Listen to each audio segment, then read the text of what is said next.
Thank you very much. Before I get started, I'd like to start with a short little video just to set the mood here.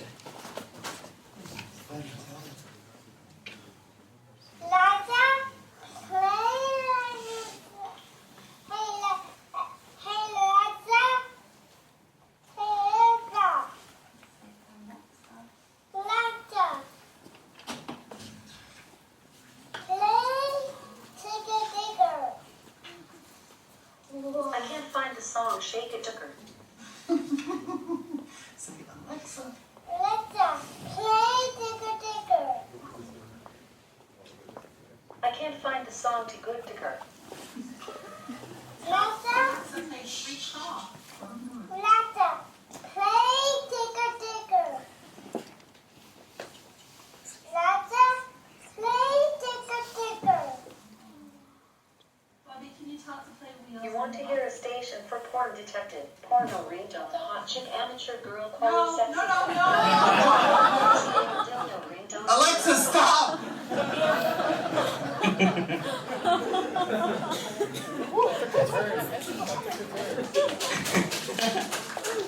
I love this video a lot.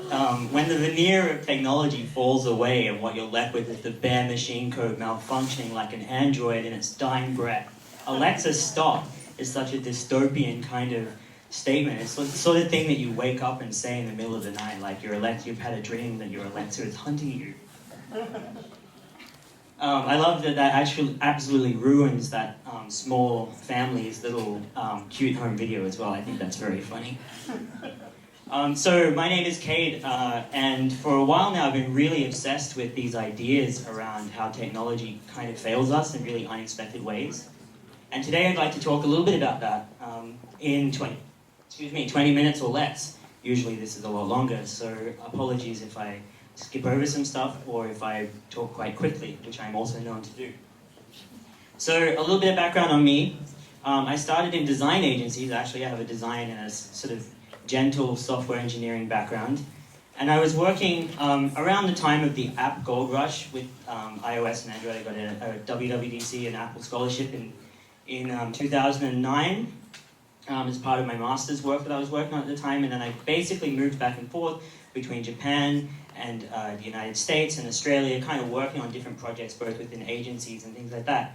And kind of what I was finding was that we had these briefs from our creative directors or from my clients that were saying, hey, we should be really trustworthy, we want you to design really trustworthy, frictionless technology.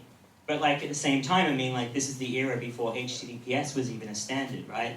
And so we had these deeply insecure wires, like rat's nests of wires and code and all of these crazy things that were basically just leaking data non-stop.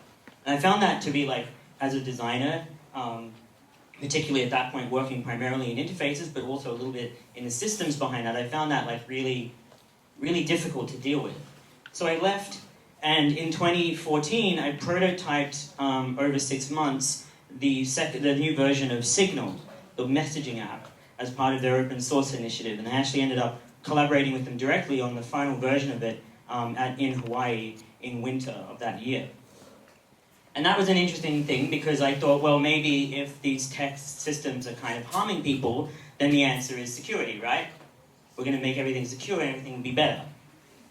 The problem is that even while this was going on, we still had massive data breaches. The Ashley Madison hack. We had cases of all sorts of government surveillance, things like that, all being released. And so I tried again after the Signal project. We were looking at things like, as part of these prototypes, understanding user consent, showing people really, really clear things using color schemes. This is all 2014. This is like relatively recent. These are all things that you would consider to be fairly normal in the system today. But at the time, it was really playing with the idea of radical transparency of a system being exposed in the interface.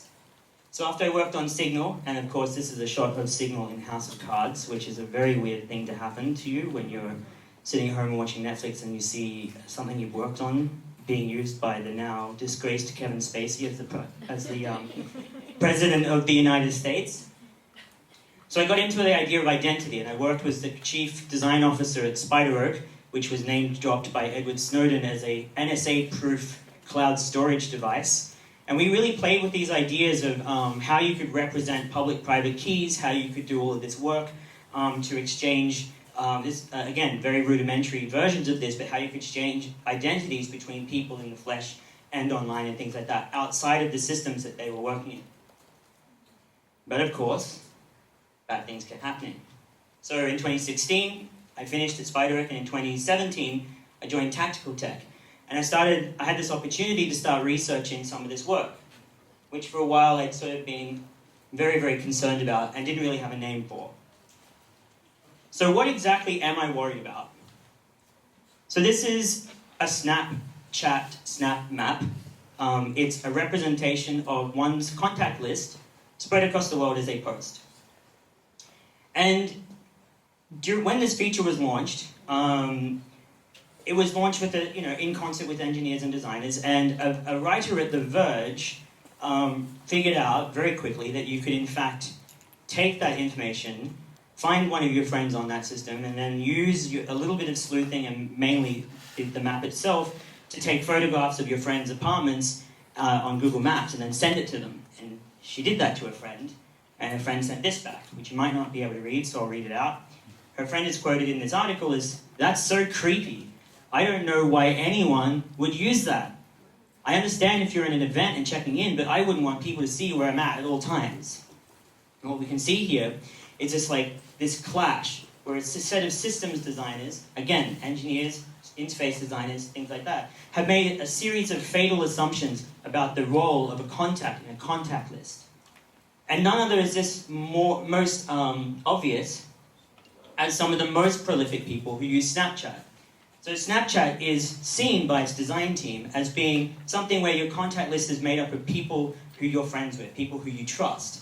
But the people who are most often engaging on that platform and who generate the most kinds of interest are very, very different from the people who even would be considered celebrities on the platform, and that is people who are performers. For example, cam girls or porn performers or things like that. And some of these, even though the number of these users is very small, they account for massive amounts of engagement within Snapchat. And what you can see here is a series of tweets when the Snap Map went live that basically leaked these people's addresses to their massive follower bases, which, as you can imagine, is not exactly a great sort of outcome. And then what's worse, once everyone went through and turned it all off, these groups of people came together, these sex workers came together, taught each other how to do operational security with this new feature, and then there was an update that turned it all back on again. This is a concept called weaponized design. It's a term that I use to describe interfaces and systems that harm users whilst entirely performing within their design. You may have heard of this term, dark UX patterns. This is not dark UX patterns. If you don't know what a dark UX pattern, this is a dark UX pattern. And of course I used a bank, how cool is that? So what you can see here is that the bonus subscription to Rolling Stone magazine that nobody wants is hidden, buried in the footer of this sign-up form. That's a dark UX pattern. Instead, we're talking about interfaces and systems that harm users while performing entirely within their design. Where am I going for time? 8 minutes. We're keeping up? Amazing. Okay. So let's talk about how this happens. And I think in my research over the past few years, I've come up with 3 core ways in which this happens. And they seem kind of obvious when I talk about them. The first is trade-offs. If you're allegedly involved in alleged copyright infringement, this kind of screen might allegedly look familiar to you. This is BitTorrent allegedly downloading a series of allegedly illegal files. So BitTorrent's a really interesting case. One of my other research topics before I got into this was how protocols inform their governance, which is kind of obvious now, but there's a series of ways in which protocols and the choices you make around whether something's decentralized federated or even a blockchain-based sort of form of decentralization, how that informs certain human communities.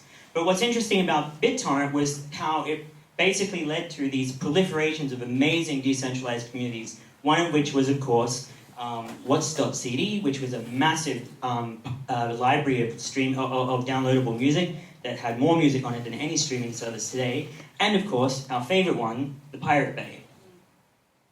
The problem with BitTorrent, of course, is that once the music industry and the content producers caught on, they started to enforce already existing copyright law within these new contexts. And what's the problem here? It's impossible for a user, an everyday user, using this system to understand that the rules of the protocol dictate that not only do they download, but they also upload. And guess what? In the majority of countries, uploading is considered distribution, which multiplies your fines in the tens of thousands. So what you had in like 2011 and such, you had people, college students, or even families being hit with hundreds, $200,000, $600,000 fines for downloading a copy of whatever stupid film was popular at that point. So it's a trade-off, right? Because the problem is that in the simplicity and the elegance of the design of the BitTorrent protocol, the trade-off here is that the unintended consequences that people participating in a network were easily identifiable through their metadata, which led to like inconsequential economic damage on a personal level. The second way is through bias / apathy / inertia. And this is where a design team kind of doesn't really understand through their own lived experiences. We talk a lot about diversity within design teams, and again, I'm using design as a broad term that incorporates everything from a deep systems engineering group to anybody who actually executes and deploys infrastructure, all the way through to the people who touch and push the pixels on the interface. That whole team working in concert oftentimes has these biases that they can't actually see. And they can be anything. They don't have to be race-related, gender-related. They can be economically based. They can be literally people working in the same sort of culture, like a Western culture, for example, versus other cultures.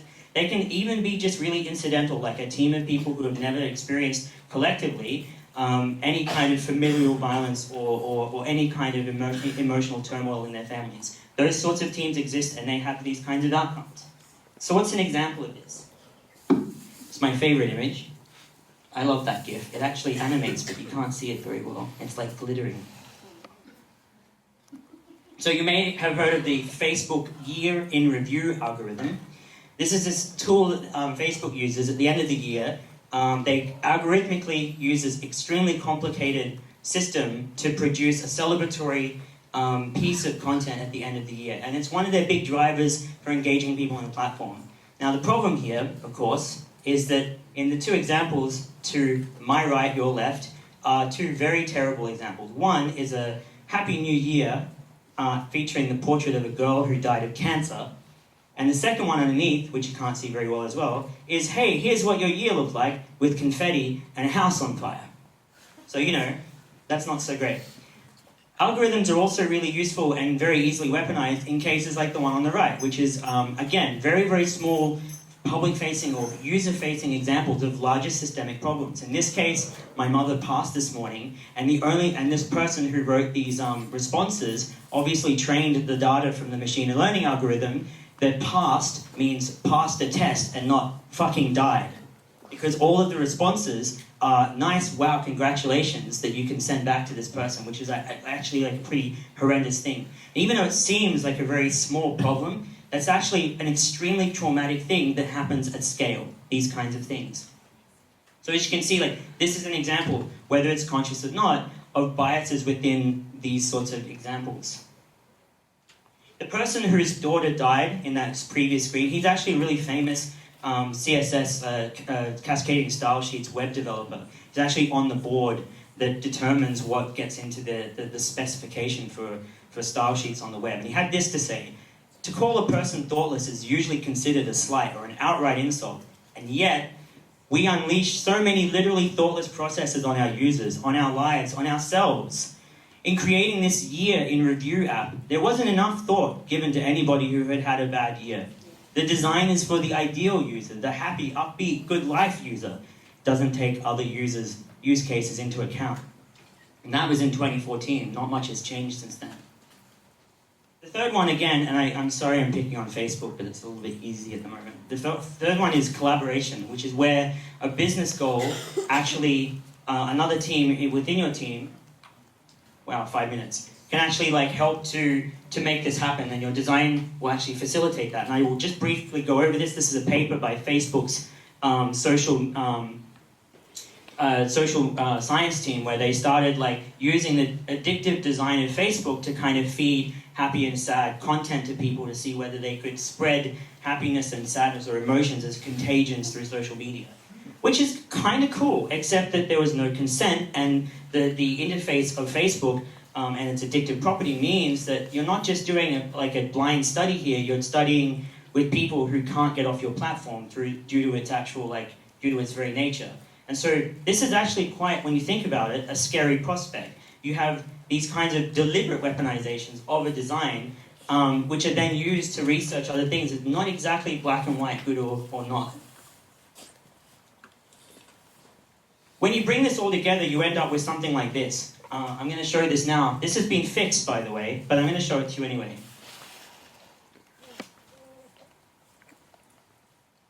If it plays. Oh my god. Okay, so we start a whole new account on Pinterest. We go and we want to learn about food and drink and art and, who knows, what else? Gardening or something, maybe? Recipes. And we sign up.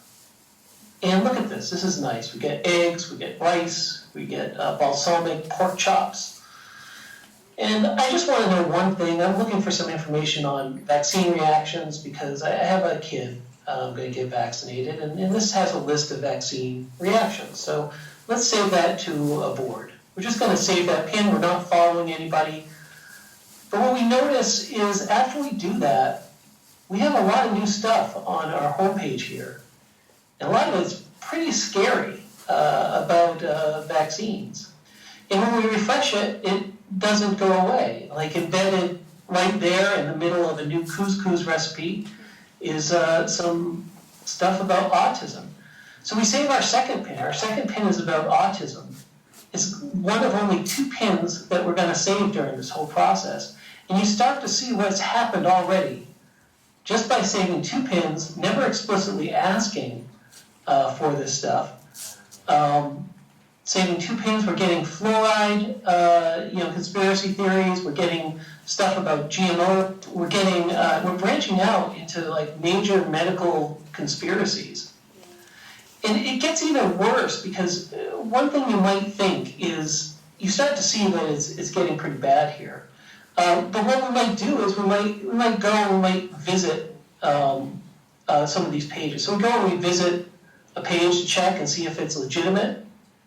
It gets worse. Pinterest actually regards that visiting the page as a sign of real interest in vaccination conspiracies.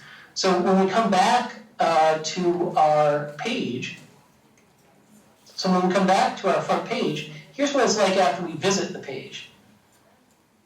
Right? You're starting to get to a point where the front page is almost all medical conspiracy. And again, this happens in the space of from signing up to about 14 minutes into having the Pinterest account. This is where we are. And I mean, look at this page. It's kind of amazing. If I seem a little bit outraged by this, and that's probably like quite obvious at this point, it's because this kind of thing is literally one of these driving forces that's actually produced a lot of instability in certain cases. Why this particular video is that it brings all 3 trade-offs, apathy, and collaborative weaponization together. So the trade-off here, of course, is twofold. One, that a click means one thing in an interface, and that means interest, not any validation or any verification, but interest. I click a thing, I want to see more of the thing. The second thing is that all content is equal in the eyes of Pinterest, which is sort of like an apathy trade-off thing, because when people are looking for content, they're not thinking about necessarily how that content might be different for different people. And then the third, of course, is collaborative in that these tools are then used by, firstly, international terrorism and then far-right movements in order to build basically highly effective broadcasting machines within systems that should have nothing to do with things like this. This is not the platform for something like this. And so these three together, to me, are absolutely outrageous. I'm going to blow through a couple of things. I hope I can have just a little bit more time. So this happens because historically we had teams like the Xerox PARC team and Apple. These are teams who had sociologists, they had researchers, anthropologists, they had psychologists, they had all of these people working on their teams, right? And the problem, that's how we built these centralized systems originally. And when you think about it, this goes all the way back to advertising, right? So this is the Volkswagen in the 1950s. We're in the smoldering ruins of the Third Reich. The advertisers of that era innately understood the realities of the politics and the economics of the society that they were living in. And not only did this campaign change the entire advertising industry, but it also completely revitalized Volkswagen with a car that was essentially the Hitler car by selling it to Americans who wanted a car that wasn't a muscle car. And this is considered one of the biggest feats in the 20th century, and stuff like that doesn't happen by accident. However, a modern design team kind of looks more like this, where we use tasks and user personas, and you can actually become a designer or an engineer in 6 months or less, totally bypassing all of the theoretical and non-STEM subjects that are required or participation in order to actually build these kinds of systems. So we've efficiently started putting new labor into these systems that totally rely on very broken understandings of what systems design looks like. Just going to quickly run through some things. The turning point here is the book by Steve Krug, Don't Make Me Think, which pushes frictionless design. It has three mantras that really matter. One is don't make me think. Two is it doesn't matter how many times I have to click, as long as each click is a mindless, unambiguous choice. And the third one is get rid of half of the words on each page, then get rid of half of what's left, which also coincidentally is what I'm doing right now. So that came out around 2000, and it's also like that period where Amazon's kind of getting its feet in the dot-com bubble, and that mantra and that Silicon Valley kind of frictionless design in every single way, shape, and form at the expense, individually focused at the expense of all else, that's the kind of thing that has led to these problems at scale. So how can we fix this? Well, there's no one solution, although there's a lot of people who say there are, but I think it's practice-based. For example, I think we need to start anticipating the worst case, not just the edge cases. So I think we really need to start thinking about what's the worst thing that can happen.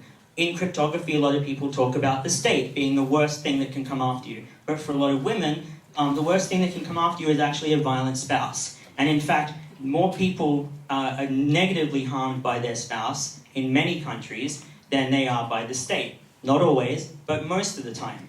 And so if we start building cryptography that's not like that, that actually accounts for use cases that are far more diverse, rather than the really, really sexy one, which is the state, then for a cryptographer, I mean, that's a really hard problem that's interesting, then now we're looking at the worst case, not just the edge cases. A great example of this is how design teams make great UX to keep people in. A product security team makes terrible UX to keep people out. So we should start collaborating between these kinds of disciplines which historically have been pushed very far apart. A great example of this, and I'm not an Apple fanboy, but the things like Touch ID and certain use cases of biometrics are great examples of that where these teams come together to create amazing kind of things.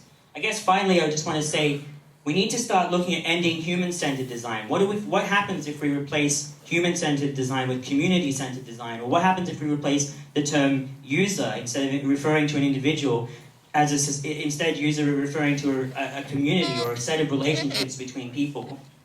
We look at things like user personas, which are task-based and they're abstract and they're based on what we think people are, and then we divide those into tasks. Things like, I am a user and I want to do this. None of this actually takes into account the relationships that these people, fictitious people, have in our systems that we build, and the tasks themselves are usually only based on things that the user is directly interacting with in our systems, not the relationships and not the people externally who might be interacting indirectly with our systems.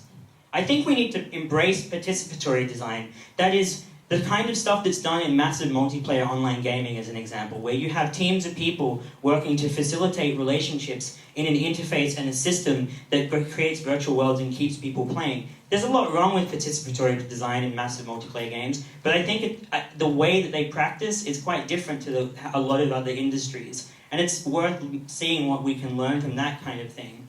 And finally, I think we need to confront our outcomes, and I really like this image. It's actually my Twitter background as well, because I like it so much.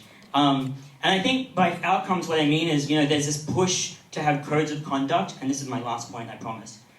There's pushes to have codes of conduct where, like, how people interact inside a project is, like, there's like a common agreement on what that looks like. And you might think that's good, you might not. I mean, that doesn't matter. It does matter, but I'm not talking about that today. But instead I'm thinking things like, what if we started taking codes of conduct and had started having codes of outcomes, right? Like we have mission statements and value statements and things like that. But there isn't a lot of thought into like the actual outcomes of these products on an institutional level, on an organizational level, as part of a mission statement. What would it look like if we were to deeply deconstruct through like the very core of organizational building and started incorporating the outcomes of our work as part of that critique of ourselves and of the peers that we work with.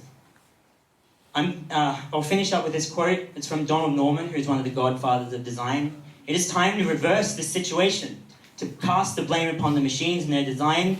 It's the design and the machines are at fault. That's what we say today. But it's the duty of the machines and those who design them to understand people. It is not our duty to understand the arbitrary, meaningless dictates of the machine. I'm giving a talk at DevCon where I promise I won't swear like I just did, but I will be as animated and sort of full of conviction on this. And this one in particular is about how leftist criticism in software ethics actually builds resilient authoritarian software. It's called Will Design Ethics Save Software, or Ethical Design No Thanks. I have an essay that's a longer, more coherent version of this particular thing. It's called Unweaponized Design. You can get it at this address and also on the Tactical Tech website. Also, if you're here down the back, we have some more of our work around platform capitalism and data surveillance in the Glassroom experience down the back. Come and talk to me afterwards. Thank you very much.